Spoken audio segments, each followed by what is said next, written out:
Today is episode 13, Favorite Shots.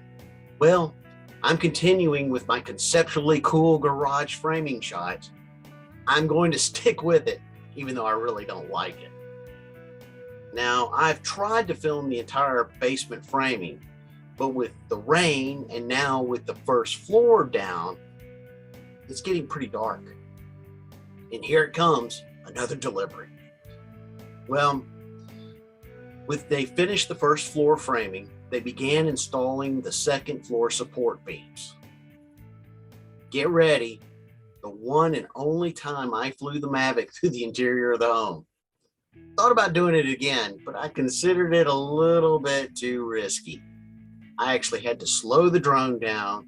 I was walking behind it at a close proximity, and then once I got through the general framing and was able to start taking it up, I was like, I'm not going to do this again.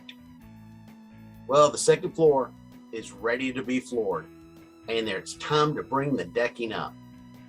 And on the first floor, those workers were working in some pretty tight spaces between those support joists. Now they're stacking all that decking up on the second floor. I enjoyed the shot of the upward rotational reveal. It was getting pretty cool. With the second floor ready to be installed, it was time to work on my shots like the bird's eye. I was starting to incorporate more and more camera movements, like flying the pull-ups and the reveals. Everything was starting to come together.